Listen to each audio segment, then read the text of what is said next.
नमस्कार दोस्तों, ये वही सीता पटनी है जो अहमदाबाद प्लेन हादसे के बाद आग में फंसे अपने बेटे को बचाने के लिए बदहवास होकर भाग रही थी, दौड़ रही थी। पीछे आग थी, गुहार लगाती एक माँ थी। एयरपोर्ट से लगभग 5 किलोमीटर दूर अहमदाबाद के बीजे मेडिकल कॉलेज हॉस्टल के पास चाय की दुकान लगाती थी सीता। सीता पटनी के लिए उस दिन उनका बेटा आकाश टिफिन बॉक्स लेकर आया था। मां को खाना देने के बाद आकाश वहीं खाट पर लेटा था। तभी प्लेन क्रैश के बाद धमाका हुआ, आग लगी और आकाश उसकी जद में आ गया। एक मां की बेचैन करने वाली ये तस्वीर 2 दिन पहले दुनिया ने देखी थी। अपने बेटे को बचाने की कोशिश में झुलस कर बच गई सीता पटनी अस्पताल के सिविल अस्पताल में भर्ती है। बहुत ज्यादा बोल तो नहीं सकती, लेकिन जब सीता पटनी तक आज तक की टीम पहुंची तो उन्होंने कम शब्दों में क्या बताया, जरा सुनिए। आज क्या हुआ था वहाँ पे, कुछ बता पाएंगी आप? आप वो आग लगन है तो आग में जल्दी फटाफट आ गई आग फटाफट लग गई। दादाजी गया दादाजी गया तो आपको दौड़े तो दादाजी गया। मारा छोकरा ने लेवा गई ने बहुत वो फ्लाइट को आते हुए देखा आपने? नहीं पायलट नहीं देखा, नहीं देखा, पीछे से आया। पीछे से आया तो वो गिरा ने। हाँ, तब तब आवाज तो आई होगी ना? आवाज बहुत आया। वो अग्नि आ गया, हम्म, अग्नि आ गया। वो तवाड़ा बोलते हैं, कुछ देखा ही नहीं, बहुत आवाज आ गया। फिर पूरा आग पूरा आग। आपने देखा? अपना पूरा आग जल रहा था? हाँ देखा, बहुत पब्लिक मरी गई। नहीं छोकरा वो बहु मरी गया नहीं, छोकरा ठीक। अंदर है, डॉक्टर ना छोकरा वो मरी गया। फैमिली साथ ही बताता। आपके हस्बैंड बाहर हैं, वो बता रहे थे। आप कितना बोल रहे हैं डॉक्टर्स, कितना दिन लगेंगे ठीक होने में आपको? अठवाडिया लगेगा। आप इस पूरे हादसे के लिए किसी को जिम्मेदार मानती हैं क्या? जिम्मेदार मानते। सीता पटनी ने आज तक को बताया कि उन्हें पता ही नहीं चला कि कब पीछे से प्लेन आकर वहां गिरा और कब आग लग गई। जोरदार धमाके के साथ इतनी भयंकर आग लगी कि कुछ समझने और देखने का मौका ही नहीं मिला। बेटा तो नहीं रहा, लेकिन उसे बचाने की कोशिश में खुद 50% तक झुलस गई सीता पटनी। और वो तस्वीरें जो 2 दिन पहले आपने देखी थी, भागती दौड़ती एक मां की तस्वीर, और आखिर में अपने बेटे को बचाने की कोशिश में उस आग की जद में आ गई एक मां। अहमदाबाद के सिविल अस्पताल में भर्ती सीता पटनी आग से मिले जख्मों से तो रिकवर कर रही है, लेकिन अपने बेटे को खो देने का मलाल उन्हें जीवन भर रहेगा। एक गरीब परिवार का बेटा आकाश पता नहीं जिंदगी में क्या बनता, क्या करता, कब हवाई जहाज में चढ़ पाता, कभी हवाई जहाज में चढ़ पाता भी या नहीं, पता नहीं। लेकिन वो ऐसे वक्त में काल के गाल में समा गया जब वो अपनी मां को खाना पहुंचाने गया था। जरा सोचिए, वो यात्री 230 यात्री, 12 केबिन क्रू और पायलट, 2 पायलट जो लंदन जा रहे थे, और यहां नीचे मेडिकल कॉलेज हॉस्टल के पास चाय की दुकान लगाने वाली सीता पटनी, जो हॉस्टल में डॉक्टर्स और स्टूडेंट्स के लिए चाय समोसे उपलब्ध कराती थी, और अपनी मां को खाना पहुंचाने गया दोपहर के वक्त आकाश। क्या बदकिस्मती है। नियति को पता नहीं क्या मंजूर था। सीता पटनी के पति और आकाश के पिता सूरज भाई पटनी ऑटो चलाते हैं। उस दिन भी ऑटो में सवारी को कहीं पहुंचाने जा रहे थे, तभी प्लेन क्रैश हुआ, धमाका हुआ, चारों तरफ धुआं धुआं हो गया। क्रैश के लगभग 30-40 मिनट बाद सूरज पटनी को जब दूर से यह दिखा कि आसमान में धुआं उठ रहा है, तो अपनी सवारी को ऑटो से उतारकर चाय की दुकान की तरफ गए। तो उन्हें पता चला धमाका तो वहीं हुआ है। जब सूरज वहां पहुंचे तो आग में सब कुछ जलकर राख हो चुका था। कुछ और लोग आग की चपेट में आकर जल चुके थे। ये सब भी सूरज ने देखा, लेकिन वहां न उनकी पत्नी दिखी, न बेटा दिखा। जो आग और विस्फोट की वजह से जो शिकार हुए थे हादसे के, उन्हें वहां से अस्पताल ले जाया जा चुका था। सूरज पता करने लगे कि उनका बेटा कहाँ है, उनकी पत्नी कहाँ है। बाद में उन्हें पता चला कि बेटे की मौत हो चुकी है और पत्नी अजली अवस्था में हॉस्पिटल पहुंच चुकी है। सूरज ने आज तक के संवाददाता को क्या कहा वो भी सुनिए।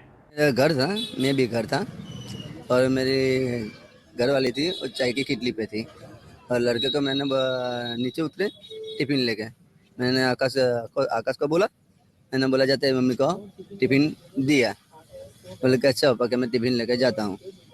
मैंने उसको लड़के को टिफिन लेके भेजा और मैं थोड़ा ऑटो में एक पैसेंजर आया, वो भाड़ा लेके साहिबाग गया और टिफिन लेके उसको मम्मी को खिलाया उसने। तब तक छोकरा चाय पाई के मम्मी खाटिया उसके पे सो गया था और उसकी मम्मी खा के पानी पी रही थी। उसके बाद ऐसा स्पॉट हुआ ना विमान का धुआं निकलने लगा तो सब पब्लिक दिखने लगी। तो मैं भी ऑटो में नीचे उतर के देखा, मैंने बोला क्या हुआ, तो मैंने बोले ये तो अपने नज़दीक ही है तो जाना तो पड़ेगा ही। मैंने पैसेंजर को उठाना फिर वो साहिबाग से रिटर्न किया, वापस गाड़ी वहाँ पे गया मैं तो साला मेरी कितली पे ऐसा स्पॉट था तो वहाँ पे पूरा जलाकारी थी और वहाँ पे जो विमान का जब पाँकिया ना वही लड़के पे जाके पड़ा था। दूसरे अब सूरज के बेटे की लाश मुर्दा घर में रखी है, पत्नी हॉस्पिटल में एडमिट है। मुआवजे के बारे में बताए जाने पर रोते हुए कहने लगते हैं कोई भी रकम सूरज की जगह नहीं ले सकती। एक सवाल के जवाब में सूरज कहते हैं क्या मुझे इस बात पर दुखी होना चाहिए कि मेरा बेटा मर गया या इस बात पर खुश होना चाहिए कि मेरी पत्नी बच गई।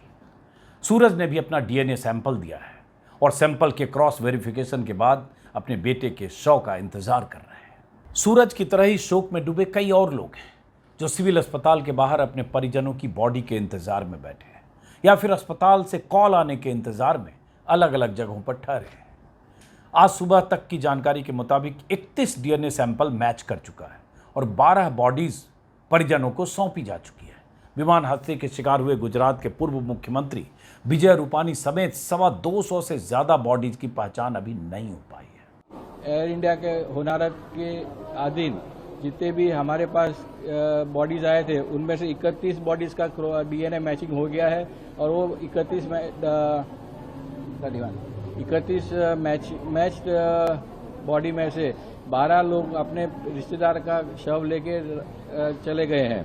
ये जो थे वो विविध एरिया में से आए थे जैसे कि उदयपुर, बड़ौदा, खेड़ा, विसनगर, अहमदाबाद और बोटाद, इन शहरों में से आए थे और वो लेके निकल गए।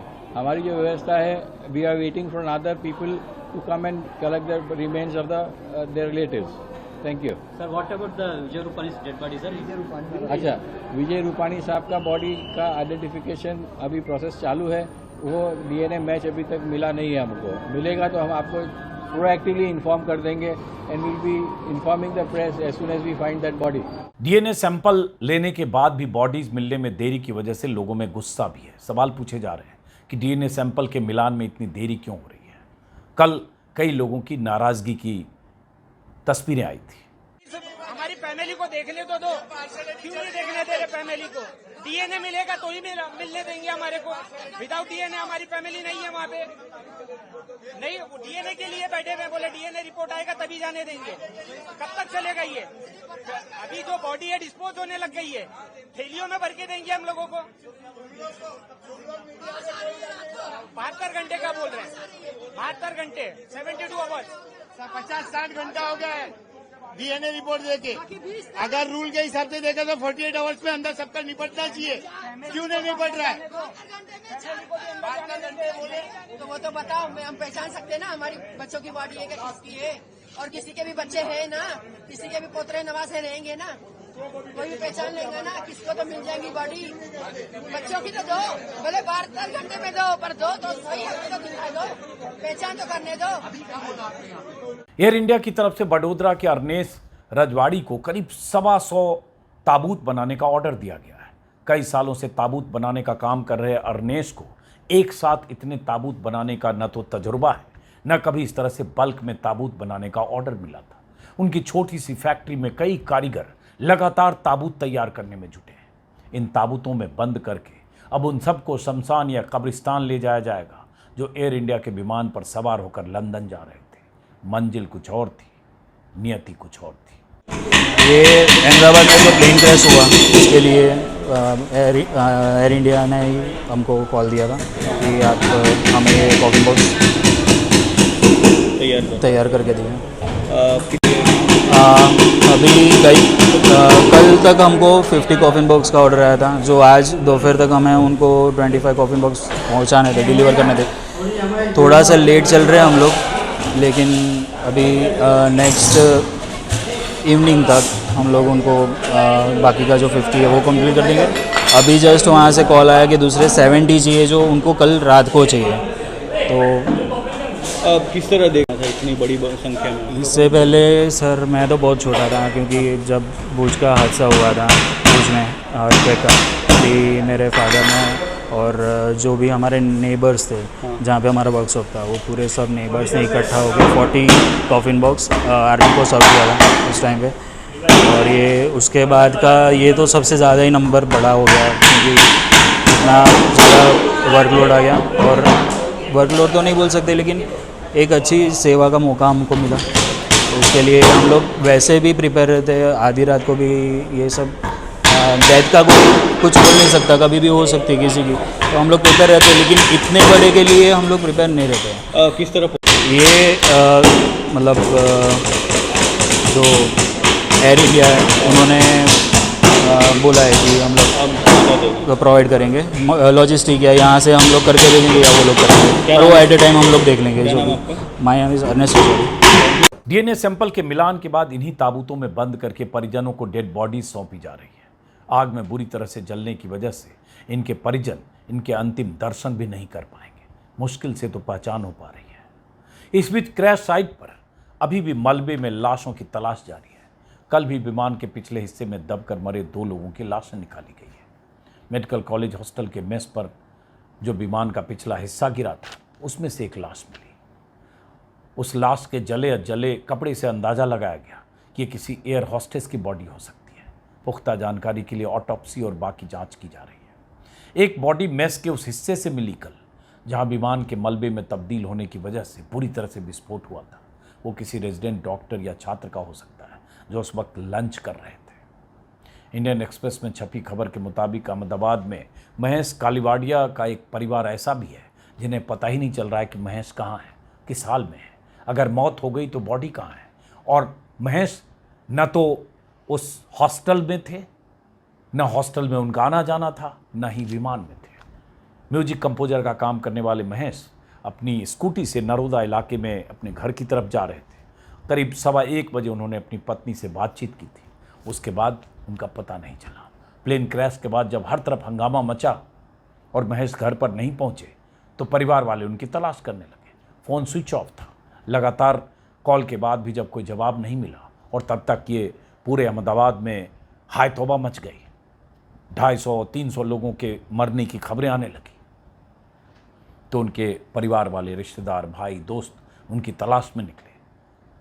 अंदाज़ा लगा कि कहीं उस रास्ते से तो नहीं गुजर रहे थे। उसके बाद उनके परिजन हॉस्पिटल गए, थाने गए, पुलिस के पास गए। लेकिन जब विमान क्रैश में मारे गए लोगों को लेकर एकदम चारों तरफ हड़कंप, हंगामा, शोर था, उनकी बात कौन सुनता, क्योंकि महेश तो उस विमान में थे नहीं, न उस बिल्डिंग में थे। पुलिस वालों ने भी उन्हें ठीक से जवाब नहीं दिया, क्योंकि उनकी व्यस्तता कुछ और थी। अस्पताल में भी उन्हें कुछ पता नहीं चला। धक्के खा रहे हैं, अभी तक कुछ पता नहीं। बहुत मुश्किल से उन्होंने किसी पुलिस वाले के ज़रिए महेश के परिवार वालों को ये पता चला कि अंतिम लोकेशन उनके मोबाइल की, जो क्रैश साइट है, वहाँ से 700 मीटर दूर थी। मतलब उनका प्रेजेंस 700 मीटर के रेडियस में था जहाँ प्लेन क्रैश हुआ। मुमकिन है उस विमान हादसे के शिकार, नीचे जो आग लगी, विस्फोट हुआ, बहुत दूर तक जो उसका असर हुआ, कहीं उस दायरे में आकर महेश ने भी जान गंवा दी हो। लेकिन महेश की बॉडी का अभी कुछ पता नहीं है। उनके परिवार वाले तलाश कर रहे हैं। तो ऐसी बहुत सारी कहानियां हैं, दर्दनाक कहानियां, जिसमें शोक है, मातम है, जख्म है और गुस्सा भी है। सवाल ये कि जिम्मेदारी कौन लेगा। बार बार ये हम लोग अपने वीडियो में कह रहे हैं। एयर इंडिया की तरफ से 25 लाख हर पीड़ित परिवार को देने का ऐलान कर दिया गया। 1 करोड़ रुपया टाटा सन्स की तरफ से, जो एयर इंडिया का संचालन करने वाली कंपनी है, उसकी तरफ से। लेकिन लोग सवाल पूछ रहे हैं, 1.25 करोड़ मिल जाने से क्या वो ज़िंदगियां वापस लौटेंगी क्या, जो ज़िंदगियां उस विमान में सवार होकर काल के गाल में समा गई, या जो उस बिल्डिंग में लंच करते वक्त या आसपास के इलाके में जो उसके जद में आए, जैसे आकाश नाम का वो बच्चा। बहरहाल सरकार की तरफ से कमेटी का गठन कर दिया गया है, हाई पावर कमेटी, जो 3 महीने में पूरी जांच करेगी, रिपोर्ट देगी। ब्लैक बॉक्स मिल चुका है जो आप जान चुके होंगे। अब इंतज़ार है कि कैसे उन सब परिजनों को उनकी बॉडीज़ मिले और उसके बाद अंतिम संस्कार करें। और हम सब इंतज़ार करेंगे कि ये खुलासा तो हो, पता तो चले कि आखिर उस आखिरी 30 सेकंड में हुआ क्या था। फिलहाल इस वीडियो को यहीं ख़त्म करते हैं, फिर मुलाकात होगी।